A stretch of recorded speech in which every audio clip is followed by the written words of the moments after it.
నమస్కారం, సిటీ వార్తలకు స్వాగతం. ముందుగా హెడ్లైన్స్. ఘనంగా అంతర్జాతీయ యోగా దినోత్సవం. యోగాతో హెల్తీ, వెల్తీ, హ్యాపీ ఆంధ్రప్రదేశ్ను నిర్మిద్దామన్న సీఎం చంద్రబాబు.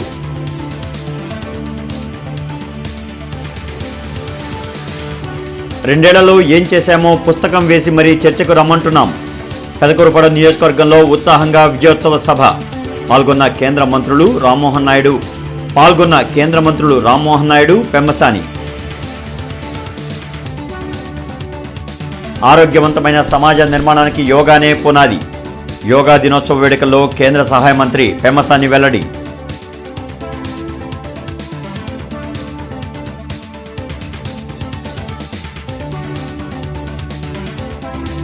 ప్రశాంతంగా నీట్ రీ ఎగ్జామ్. 22 పరీక్షా కేంద్రాల్లో హాజరైన అభ్యర్థులు.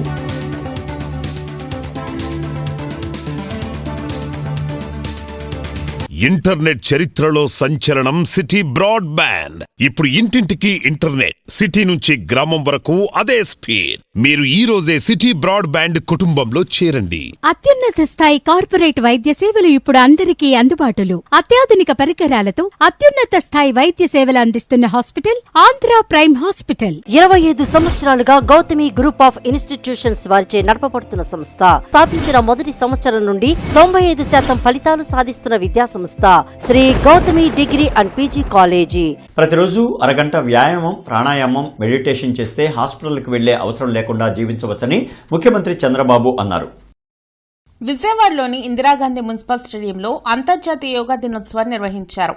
సీఎం చంద్రబాబు, మంత్రి నారా లోకేష్ తో పాటు కేంద్ర మంత్రి రామ్మోహన్ నాయుడు, ఇతర ప్రజాప్రతినిధులు పాల్గొన్నారు. యోగా గురువు రామ్దేవ్ బాబా చంద్రబాబు, లోకేష్లతో ప్రాణాయామం, యోగాసనాలు వేయించారు. ప్రపంచానికి భారత్ శక్తిని ప్రధాని మోడీ చాటుతున్నారని ఈ సందర్భంగా చంద్రబాబు ప్రశంసించారు. ఫిజికల్, మెంటల్ ఫిట్నెస్ పెంచేది యోగానే అని వివరించారు. సాంకేతిక, ఆధ్యాత్మికత కాంబినేషన్తో వెళ్తేనే భవిష్యత్ ఉంటుందని సీఎం తెలిపారు. ఇంటింటికి యోగా చేరాలని, ప్రజలు ఆరోగ్యంగా ఉండాలనేదే కూటమి ప్రభుత్వ లక్ష్యమని వివరించారు. ఒక పిల్లలు చేసే యోగాలు చూస్తూ ఉంటే ఎంత ఫ్లెక్సిబిలిటీ అంటే ప్లాస్టిక్ కూడా మారి వంగదు. బాడీ ఏ విధంగా కావాలంటే ఆ విధంగా చేసే పరిస్థితి వచ్చిందంటే ఇది ఒక చరిత్ర. అందుకే మిమ్మల్ని అందరినీ మరొక్కసారి ఇలాంటి బ్రహ్మాండమైన కార్యక్రమంలో మనం భాగస్వాములయ్యాం. దానికి కారణం యోగా గురువు బాబా రామ్దేవ్ గారికి. ఇక్కడ ఉన్న అందరినీ మనస్ఫూర్తిగా అభినందిస్తూ గట్టిగా చప్పట్లు కొట్టి హర్షాన్ని, ఆమోదాన్ని మీరు తెలియజేయాలి. ఈరోజు 12వ అంతర్జాతీయ యోగా దినోత్సవం. దీనికి ఇంతటి ఖ్యాతి తీసుకొచ్చిన ప్రధానమంత్రి నరేంద్ర మోడీ గారిని ముందుగా అందరం కూడా అభినందించాలి, ధన్యవాదాలు తెలియజేయాలి. గుంటూరు జిల్లాలో రాజకీయం చేయాలంటే పీహెచ్డీ కావాలని కేంద్ర మంత్రి కింజరపు రామ్మోహన్ నాయుడు వ్యాఖ్యానించారు. 2 ఏళ్ల కూటమి ప్రభుత్వ పాలనలో ఏం చేశామో పుస్తకం వేసి మరీ చర్చకు రమ్మంటే భయపడుతున్నారని వైసీపీపై విమర్శలు గుప్పించారు. పెదకూరుపాడు నియోజకవర్గంలో ఎమ్మెల్యే భాష్యం ప్రవీణ్ చేపట్టిన 100 రోజులు 100 గ్రామాలు కార్యక్రమం ముగింపుతో పాటు 2 ఏళ్ల విజయోత్సవ సభను అమరావతిలో ఘనంగా నిర్వహించారు. కేంద్ర మంత్రులు కింజరపు రామ్మోహన్ నాయుడు, పెమ్మసాని చంద్రశేఖర్, ఎంపీలు లావు శ్రీకృష్ణదేవరాయలు, భాష్యం రామకృష్ణ, పలువురు ఎమ్మెల్యేలు, ఎమ్మెల్సీలు, కూటమి నాయకులు పాల్గొన్నారు. వైసీపీ పాలనలో పల్నాడులో ప్రతిరోజు దాడులు జరిగేవని రామ్మోహన్ నాయుడు గుర్తు చేశారు. రాష్ట్రాభివృద్ధి కోసం సీఎం చంద్రబాబు నిరంతరం శ్రమిస్తున్నారని, ప్రజలు మరోసారి తప్పు చేయకుండా కూటమికి అండగా నిలవాలని కోరారు. ఎంపీ లావు శ్రీకృష్ణదేవరాయలు గురించి కొంతమంది అవాక్కులు పేలుతున్నారని, అతడు కృష్ణ కాదని, శ్రీకృష్ణదేవరాయలు అనే విషయాన్ని గుర్తుపెట్టుకోవాలని హెచ్చరించారు. పల్నాడు లాంటి ప్రాంతం ఏనాడో ఫ్యాక్షన్ పక్కన పెట్టి అభివృద్ధి వైపు చూస్తూ ఉంటే ఈరోజు చల్లా చెదురు చేశారు ఈ పల్నాడు ప్రాంతంలో. ఆ రోజుల్లో పేపర్ చూస్తే పల్నాడు నియోజకవర్గం నుంచి, ఈ యొక్క ప్రాంతం నుంచి, ఈ జిల్లా నుంచి ప్రతిరోజు కూడా హెడ్లైన్స్, ఫలానా గ్రామంలో ఈ రకంగా ఇబ్బంది జరిగింది, ఫలానా గ్రామంలో హత్యలు, ఫలానా గ్రామంలో అత్యాచారాలు, ఫలానా గ్రామంలో ఇవి అవి జరిగాయని పల్నాడు తాలూకా గౌరవాన్ని మంట కలిపినటువంటిది ఆ రోజు గొడ్డల పార్టీ. మళ్ళీ ఈరోజు ఒక మంచి టీంతో ఈరోజు మళ్ళీ మీ ముందుకు వచ్చాం. అలాగే మన ఎంపీ గారు ఉన్నారు, లావు కృష్ణదేవరాయలు గారు. ఆయన మీద కూడా ఇక్కడ లోకల్గా కొంతమంది అవాక్కులు చవాకులు పేలుతున్నారు. ఆయన కృష్ణే కాదు, కృష్ణదేవరాయలు గుర్తుపెట్టుకోండి. ఏ రకంగా కృష్ణదేవరాయల గురించి మనం పుస్తకాల్లో ఈ రోజు వరకు ఆయన వ్యక్తిత్వం గురించి చదువుతున్నామో, నేను ప్రత్యక్షంగా ఆయన చూస్తున్నాను. ఆయన తన అదే రకమైనటువంటి వ్యక్తి.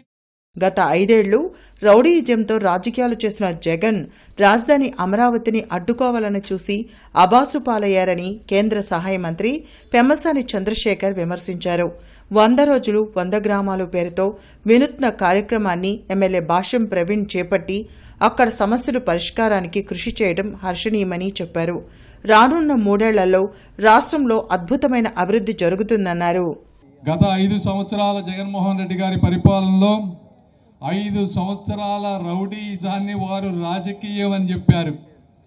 మన 2 సంవత్సరాల రాజకీయాన్ని రాష్ట్ర పురోగతికి బాటలు వేసినటువంటి ప్రభుత్వం ఈ కూటమి ప్రభుత్వం. దానికి మొట్టమొదటి ఉదాహరణే ఈ ప్రాంతంలో మనం నిలబడి ఉన్నటువంటి అమరావతి. ఆ రోజు అమరావతిని ఆపాలని చూశారు. అమరావతి ముందుకు వెళ్ళదన్నారు, మర్చిపోండి అని చెప్పారు. అయినప్పటికీ కూడా 29,000 మంది రైతుల 34,000 ఎకరాల త్యాగాన్ని అన్ని విధాలుగా ముందుకు తీసుకువెళ్ళి పార్లమెంట్లో బిల్లు సాధ్యం కాదని చెప్పారు. ఒక్కొక్క రోజు సాక్షి పేపర్లో సెంటర్ షాక్ అని రాశారు. ఎన్ని షాకులు! మాకు కాదు, షాకులన్నీ కూడా జగన్మోహన్ రెడ్డి గారికి తగిలే విధంగా. ఆరోగ్యవంతమైన సమాజ నిర్మాణానికి యోగానే పునాది అని కేంద్ర సహాయ మంత్రి పెమ్మసాని చంద్రశేఖర్ అన్నారు. అంతర్జాతీయ యోగా దినోత్సవం సందర్భంగా పోలీస్ పెరేడ్ గ్రౌండ్స్లో యోగాసనాలు వేశారు. యోగాను భారతదేశం ప్రపంచానికి అందించిన అమూల్యమైన వారసత్వమని కేంద్ర సహాయ మంత్రి పెమ్మసాని చంద్రశేఖర్ తెలిపారు. అంతర్జాతీయ యోగా దినోత్సవం సందర్భంగా పోలీస్ పెరేడ్ గ్రౌండ్స్ లో నిర్వహించిన కార్యక్రమంలో collector Saikanth Varma, lid cap chairman పిల్లి మాణిక్యారావు, ఎస్పీ వకుల్ జిందాల్, జేసీ అస్తో శ్రీవాస్తవ, కమిషనర్ మయూర్ అశోక్ తదితరులతో కలిసి పాల్గొని యోగాసనాలు వేశారు. 1893లో స్వామి వివేకానంద గారు షికాగోలో ఫస్ట్ టైం మాట్లాడి ప్రపంచానికి దీని ప్రాముఖ్యతను తెలియజేస్తే 2014లో ప్రధానమంత్రి అయినటువంటి శ్రీ నరేంద్ర మోదీ గారు మొట్టమొదటిసారిగా ఐక్యరాజ్య సమితిలో దీని గురించి మాట్లాడి ఈరోజు యోగా నేషనల్ డేగా ప్రపంచ దినోత్సవంగా 2015లో దీనికి నామకరణం చేశారు. అయితే దీనికంటే ముందే ఈరోజు మీరు చూస్తా ఉంటే ప్రధానమంత్రి మోదీ గారు కానీ, గౌరవ ముఖ్యమంత్రి శ్రీ నారా చంద్రబాబు నాయుడు గారు కానీ 75 సంవత్సరాల్లో కూడా ఇక్కడ ఉన్న అనేక మందుల వ్యక్తుల కంటే ఎక్కువగా కష్టపడుతూ ఉన్నారంటే దానికి ప్రధాన కారణం కూడా వాళ్ళు పొద్దున్నే చేసేటువంటి యోగా. ఒత్తిడితో కూడిన జీవనశైలిలో యోగా ప్రతి ఒక్కరికి అత్యవసరమని పెమ్మసాని సూచించారు. శరీరాన్ని దృఢంగా, మనసును ప్రశాంతంగా, ఆలోచనలను సానుకూలంగా మార్చే శక్తి యోగాకి ఉందని పేర్కొన్నారు. మన జీవన శైలిలో ఒక భాగస్వామ్యంగా చేసుకోవాలనే ఒక ఆలోచనతో మన గౌరవనీయులు ముఖ్యమంత్రి వర్యులు పిలుపునిచ్చారు. అయితే మనం ఎప్పుడూ చూడని కొత్త రోగాలు ఈరోజు మనం చూస్తున్నాం. 40 ఏళ్లకే బీపీలు, షుగర్లు ఇలాంటి ఆరోగ్యరీత్యా సమస్యలు ఎదుర్కొంటున్న తరుణంలో yoga is a great effective tool. మన పూర్వీకులు మనకు అందజేసినటువంటి ఒక గొప్ప వరం ఇది. దీన్ని మనం మర్చిపోకుండా దీన్ని మన ప్రతిరోజు దినచర్యలో భాగంగా చేసుకొని జిల్లా వ్యాప్తంగా ప్రశాంతంగా నీట్ ఎగ్జామ్ను అధికారులు పకడ్బందీగా నిర్వహించారు. 22 పరీక్షా కేంద్రాల్లో అభ్యర్థులు హాజరయ్యారు. ఎగ్జామ్ సెంటర్లోకి ప్రతి అభ్యర్థిని క్షుణ్ణంగా చెక్ చేసిన తర్వాత అనుమతించారు. ఉదయం 11 గంటల నుంచి మధ్యాహ్నం 1:30 గంటల వరకు మాత్రమే అభ్యర్థులను ఎగ్జామ్ సెంటర్లోకి అనుమతించారు. పరీక్షా కేంద్రాల వద్ద 144 సెక్షన్ను అమలు చేశారు. నీట్ కు హాజరయ్యే స్టూడెంట్స్ కు ఆర్టీసీ ఉచిత ప్రయాణ సౌకర్యం కల్పించింది.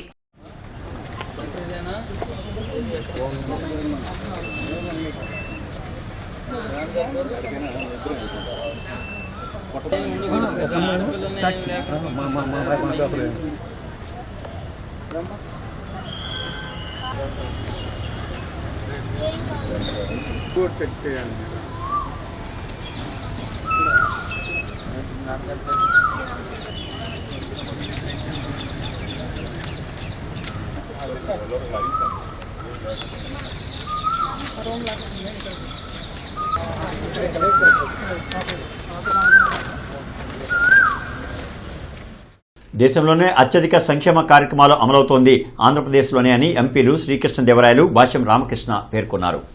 వరికిపుడిసెల ప్రాజెక్టు ద్వారా సాగు, త్రాగునీరు అందించే కార్యక్రమాన్ని చేపట్టినట్లు ఎంపీలు లావు శ్రీకృష్ణదేవరాయలు, భాష్యం రామకృష్ణ చెప్పారు. అమరావతిలో నిర్వహించిన విజయోత్సవ సభలో వారు మాట్లాడారు. యూరియా విషయంలో రైతులు ఎలాంటి అపోహలకు గురికావద్దని ఎంపీ శ్రీకృష్ణదేవరాయలు సూచించారు. అప్పుడే చెప్పారు సంక్షేమం చేస్తాను, అభివృద్ధి కూడా చేస్తానని. దాంట్లో భాగంగా సరే అందరం చూసాం, అమరావతి చూసాం, పోలవరం చూస్తూ ఉన్నాం, పనులు ఎలా జరుగుతున్నాయని. ఇక్కడికి రాష్ట్రానికి వచ్చిన ఇన్వెస్ట్మెంట్స్ చూస్తూ ఉన్నాం. రోజుకి ఎవరో ఒక కంపెనీ వచ్చి ఇన్వెస్ట్ చేస్తూ ఉంది. కానీ మన నియోజకవర్గానికి మనం ఏం చేసుకున్నాం అది కూడా మనం ఒకసారి బేరీజు వేసుకోవాలి. పెదకూరపాడుకి సంబంధించి ఎలక్షన్ సమయంలో చెప్పాం ఏమనంటే ఇంటింటికి కుళాయి నీరు ఇస్తామని చెప్పి. ఈ నియోజకవర్గానికి సంబంధించి 43 కోట్ల రూపాయలు శాంక్షన్ చేయడం జరిగింది. పనులు జరుగుతూ ఉన్నాయి. ప్రతి ఇంటికి కూడా తాగే నీళ్ళు ఇచ్చే కార్యక్రమం. రెండవది బెల్లంకొండ ఒక్క మండలానికే సపరేట్ చేసి, ఎందుకంటే నీటి ఎదడి ఎక్కువగా ఉంది అని చెప్పి వాటర్ గ్రిడ్లో ఇంక్లూడ్ చేసి మాచర్ల, గురజాల, బెల్లంకొండ కలిపి 1200 కోట్ల రూపాయలు ఇంటింటికి నీరు ఇచ్చే కార్యక్రమంలో ఇంక్లూడ్ చేయడం జరిగింది. ఈ 100 రోజులు 100 గ్రామాలు కార్యక్రమం పూర్తి చేసుకున్న సందర్భంగా శుభాకాంక్షలు తెలియజేస్తున్నాను. మరి అన్ని వ్యాపారం అంతా వదిలేసి ప్రజలకు సేవ చేయాలని చెప్పి మన నియోజకవర్గం రావటం, మీ అందరికీ ఇంటింటికి తిరిగి ప్రతి గ్రామం తిరిగి ఈరోజు మీ సమస్యలన్నీ మరి పరిష్కరించిన సందర్భంగా మరి ప్రవీణ్ కూడా మరి శుభాకాంక్షలు తెలియజేస్తూ, ఇక ముందు కూడా పెద్దలందరూ కోరుకున్నట్టుగా రాబోయే 30 సంవత్సరాలు పెదకూరపాటికి ప్రవీణ ఎమ్మెల్యేగా ఉండాలని, ఎమ్మెల్యేగా మీరు గెలిపించుకోవాలని కూడా 4 లైన్ల సెంక్లాస్ బ్రిడ్జి నిర్మాణం పనులు నత్తనడకన సాగుతున్నాయని, ఇలా అయితే 2027 జూలై నాటికి బ్రిడ్జి నిర్మాణం పూర్తి కాదని స్థానికులు చెబుతున్నారు. రోజురోజుకు నగరంలో పెరుగుతున్న జనాభాకు తగ్గట్టుగానే మౌలిక వస్తువుల ఏర్పాట్లు జరగాల్సి ఉంటుంది. దానిలో భాగంగానే కేంద్ర సహాయ మంత్రి పెమ్మసాని చంద్రశేఖర్ 4 లైన్ల శంకర్ విలాస్ ఆర్ఓబీ నిర్మాణాన్ని మొదలుపెట్టారు. నగర ప్రజలు శంకర్ విలాస్ బ్రిడ్జ్ లేకపోవడం వల్ల విపరీతమైన ట్రాఫిక్ కష్టాలను ఎదుర్కొంటున్నారు. అయితే బ్రిడ్జ్ నిర్మాణం పనులు ఆశించిన మేరలో జరగడం లేదు. మంత్రి పెమ్మసాని నిర్దేశించిన ప్రకారం 2027 జూలై నాటికి పూర్తయ్యే అవకాశం లేదని స్థానికులు అభిప్రాయం వ్యక్తం చేస్తున్నారు. వర్షాకాలం ప్రారంభం కావడంతో నగర ప్రజలు మరిన్ని ట్రాఫిక్ కష్టాలు ఎదుర్కోవాల్సి వస్తుంది. మంత్రి పెమ్మసాని చెప్పిన విధంగా సిబ్బందిని పెంచి యుద్ధ ప్రాతిపదికన శంకర్ విలాస్ ఆర్ఓబీ నిర్మాణం పూర్తి చేయాలని నగర ప్రజలు కోరుతున్నారు. గుంటూరు నగరానికి తలమానికంగా ఉన్నటువంటి సెంక్లాస్ ఫ్లైఓవర్ బ్రిడ్జ్ ఏదైతే ఉందో దానికి సంబంధించినటువంటి పనులు జూలై 2027 కల్లా పూర్తి చేస్తామని చెప్పి ఎంపీ గారు చెప్తా ఉన్నారు.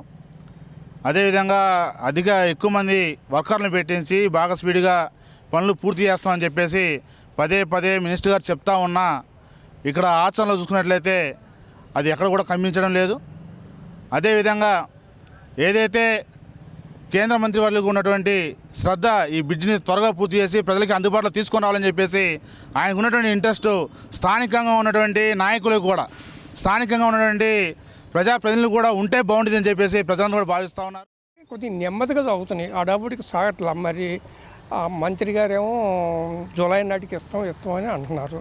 ఇస్తే మంచిది, కానీ బాగానే చేస్తున్నారు.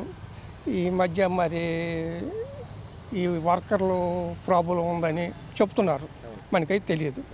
కానీ మొన్న ఆదివారం నాడు వచ్చి చూసా, మళ్ళీ ఈ వారం వచ్చి, ఎందుకంటే చూడటానికే వచ్చాను నేను ఎట్లా ఉందని. ఇదే స్పీడ్ అయితే జూలై నాటికి అందదు, వచ్చే పై జూలై నాటికి అందదు. పల్నాడు జిల్లా దాచేపల్లి మండలం గామానపాడు గ్రామంలో జూలై 4వ తేదీన మహాశైవ క్షేత్రంలోని దేవాలయాలు, సాంస్కృతిక వారసత్వ కేంద్రాల శంకుస్థాపన కార్యక్రమం నిర్వహించనున్నట్లు టీటీడీ బోర్డు సభ్యుడు, trust founder and chairman Janga Krishnamurthy తెలిపారు. ఈ సందర్భంగా వారు మాట్లాడుతూ పల్నాటి చరిత్ర, సంస్కృతి, ఆధ్యాత్మిక వైభవాన్ని భావితరాలకు అందించాలనే లక్ష్యంతో ఈ క్షేత్రాన్ని అభివృద్ధి చేస్తున్నామని చెప్పారు. 11వ శతాబ్దపు దేవాలయ నిర్మాణ శైలిలో ఆలయాలు నిర్మించడంతో పాటు పల్నాడు సాంస్కృతిక వారసత్వ కేంద్రం, ఖగోళ పరిశోధనా కేంద్రం, గోశాల, వృద్ధాశ్రమం, అన్నదాన సదనం వంటి పలు సేవా కార్యక్రమాలను కూడా ఏర్పాటు చేయనున్నట్లు వెల్లడించారు. కేంద్ర ప్రభుత్వ స్వదేశ్ దర్శన్ 2.0 పథకం కింద Palnadu imperial heritage and culture hub museum ఏర్పాటుకు ప్రతిపాదనలు సిద్దం చేశామని తెలిపారు. జూలై 4న ఉదయం 10:08 జరిగే శంకుస్థాపన కార్యక్రమానికి భక్తులు, దాతలు, ప్రజలు పెద్ద సంఖ్యలో హాజరై విజయవంతం చేయాలని జంగా కృష్ణమూర్తి కోరారు. పల్నాడు యొక్క ప్రాశస్త్యాన్ని ప్రపంచ నలుమూలలా చాటి చెప్పాలా, అంతేకాకుండా పల్నాడు యొక్క చరిత్రను పరిరక్షించుకోవాలనే ఆలోచనతో ఆ ప్రాంతాన్ని ఉన్నటువంటి ఆ నాయకురాల నాగమ ప్రాంగణాలకు సంబంధించి ఒక ఆధ్యాత్మిక కేంద్రంగా అన్ని విధాలుగా అభివృద్ధి చేయాలన్న ఆలోచనతో కూడా అక్కడ పలువురు సంబంధించిన పెద్దలందరూ యొక్క ఆలోచనతో రేపు 4వ తారీఖున 10:08 అక్కడ ఈ యొక్క శంకుస్థాపన కానివ్వండి ఉపాయాలకు సంబంధించిన ప్రతిష్ఠ చేయడం జరుగుతుంది. కాబట్టి ఈ కార్యక్రమంలో అనేక మంది మంత్రులు పాల్గొంటారు. మరీ ముఖ్యంగా టూరిజంకి సంబంధించి, అదేవిధంగా ఎండోమెంట్కి సంబంధించిన మంత్రులు, ఎండోమెంట్ అయినటువంటి ఆనంద్ రామనారాయణ రెడ్డి గారు, అదేవిధంగా టూరిజంకి సంబంధించినటువంటి పెద్దలు, టూరిజం మంత్రి అందరూ కూడా పాల్గొంటారు.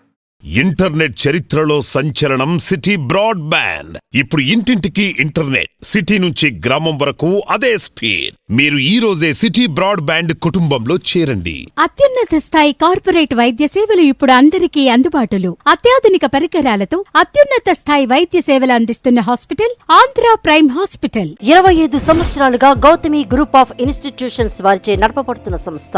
స్థాపించిన మొదటి సంవత్సరం నుండి 95% ఫలితాలు సాధిస్తున్న విద్యా సంస్థ Shri Gautami degree and PG college.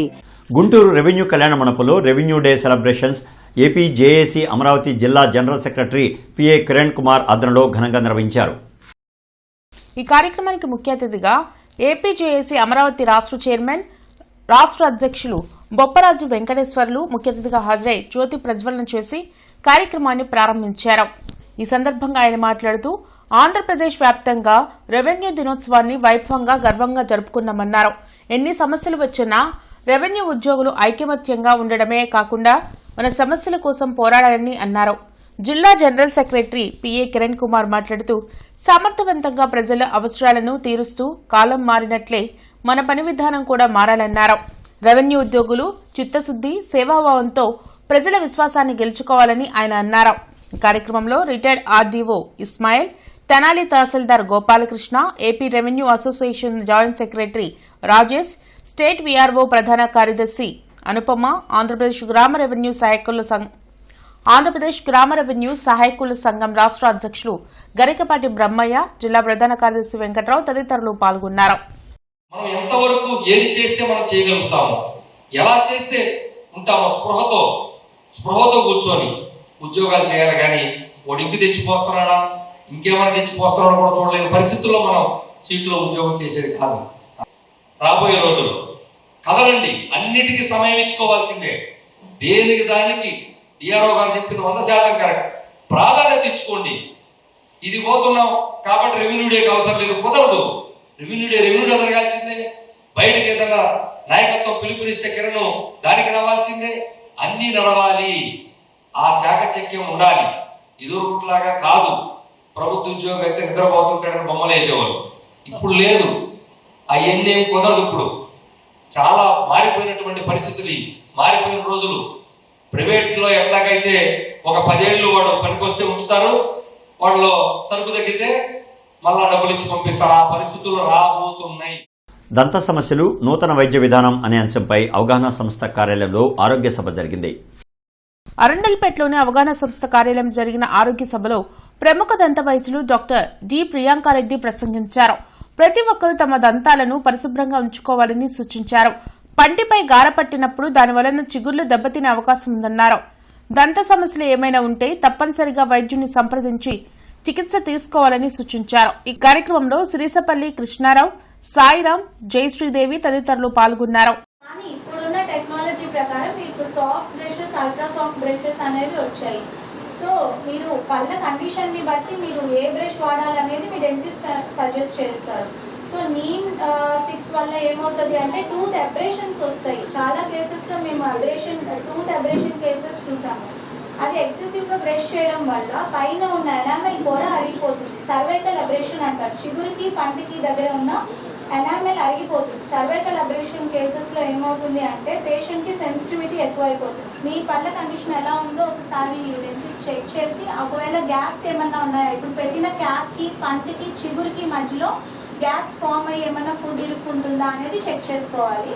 ఒకవేళ అలా గ్యాప్స్ ఉన్నాయి అంటే అప్పుడు చేంజ్ చేసుకోవాల్సి వస్తుంది. లేదు గ్యాప్స్ ఏం లేదు, మైల్డ్ గ్యాప్సే ఉన్నాయి అంటే క్లీనింగ్ పద్ధతి. ఒకవేళ చిగుర్లలోకి గార వెళ్ళింది, ఇందాక నేను చెప్పినట్లు చిగుర్లలోకి పంటికి క్యాప్కి మధ్యలోకి గార వెళ్తుంది, దానివల్ల గ్యాప్స్ ఫామ్ అయ్యాయి అనుకోండి, లేజర్ ద్వారా లేదు అంటే నార్మల్ స్కేలింగ్ ప్రొసీజర్స్ ద్వారా ఆ గార అనేది తీసేస్తే బ్యాక్టీరియల్ లోడ్ తగ్గిపోయి చిగురు అనేది హెల్తీగా తయారవుతుంది. అప్పుడు కూడా ఇరుక్కోవడం అనేది ప్రాబ్లం తగ్గుతుంది. ఫుడ్ రిలీఫ్ 40వ సెంటర్ను గుంటూరులోని అశోక్ నగర్లో ప్రారంభించారు. అశోక్ నగర్లోని హెచ్ఎం ప్లాజాలో food relief centre grand opening కార్యక్రమానికి founder, brand owner S Manikandan ముఖ్య అతిథిగా హాజరయ్యారు. ఈ సందర్భంగా ప్రముఖ ఆయుర్వేద వైద్యులు డాక్టర్ కొండా వెంకటేశ్వర్లు మాట్లాడుతూ ప్రస్తుత దైనందిన జీవితంలో గంటల తరబడి నిలబడాల్సిన అవసరం ఉంటుందన్నారు. అందువలన పలు ఆరోగ్య సమస్యలు వస్తాయన్నారు. ఈ ఫుడ్ రిలీఫ్ సెంటర్లు చికిత్స తీసుకోవడం ద్వారా ఎంతో రిలీఫ్ కలుగుతుందన్నారు. ఈ ఫుడ్ రిలీఫ్ సెంటర్లో ఓపెనింగ్ ఆఫర్లు అందిస్తున్నామని సెంటర్ ఓనర్ సంతోష్ కుమార్ తెలిపారు. ప్రతి సర్వీస్కు 1+1 ఆఫర్ను జులై నెలాఖరు వరకు ఇస్తున్నామని, ప్రతి ఒక్కరూ ఈ ఫుడ్ రిలీఫ్ సెంటర్ను సందర్శించాలని కోరారు. ఈ కార్యక్రమంలో ఫుడ్ రిలీఫ్ సెంటర్ సిబ్బంది పాల్గొన్నారు. What we provide is acupressure therapy. People call it Chinese acupressure therapy. You are aware that all our organs are contained in the foot. Each point is called reflex points or pressure points. In the reflex points, our therapists apply pressure by finger. Thereby, the central nervous system gets activated and the blood circulation improves and ensures that all organ functions well. In simple terms, this therapy enhances blood circulation. This is called Chinese acupressure therapy, which is ancient therapy and natural therapy. మీ అందరూ కూడా ఈ food reflexology సెంటర్ని visit చేసి food relief అంటే ఏంటో తెలుసుకున్నారు కాబట్టి so దాన్ని ఎక్స్పీరియన్స్ అవ్వాలని చెప్పి నేను కోరుకుంటున్నాను. సో ఇనాగ్రల్ ఆఫర్ కింద సో 2 people వచ్చినా కూడా వన్ ఒకే పర్సన్కి పే చేస్తే సరిపోతుంది. So thank you. Visit food relief. ప్రతి సోమవారం కలెక్టరేట్, ఎస్పీ, కార్పొరేషన్ కార్యాలయాల్లో ప్రజా ఫిర్యాదుల పరిష్కార వేదిక కార్యక్రమాన్ని నిర్వహిస్తున్నారు.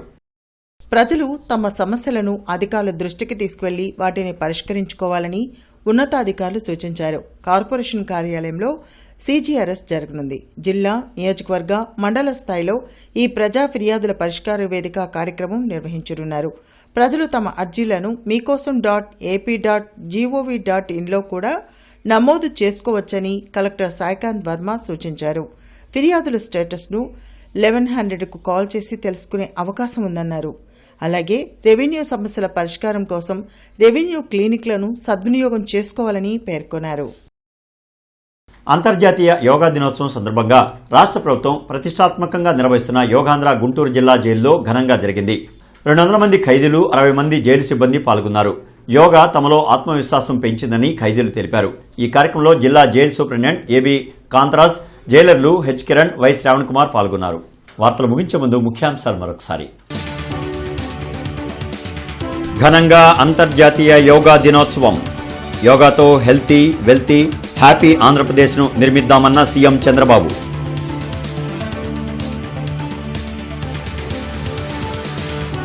రెండేళ్లలో ఏం చేశామో పుస్తకం వేసి మరీ చర్చకు రమ్మంటున్నాం. పెదకూరుపాడు నియోజకవర్గంలో ఉత్సాహంగా విజయోత్సవ సభ. పాల్గొన్న కేంద్ర మంత్రులు రామ్మోహన్ నాయుడు, పెమ్మసాని. ఆరోగ్యవంతమైన సమాజ నిర్మాణానికి యోగానే పునాది. యోగా దినోత్సవ వేడుకల్లో కేంద్ర సహాయ మంత్రి పెమ్మసాని వెల్లడి.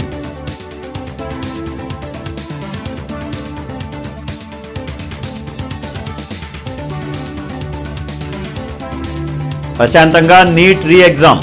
22 పరీక్షా కేంద్రాల్లో హాజరైన అభ్యర్థులు.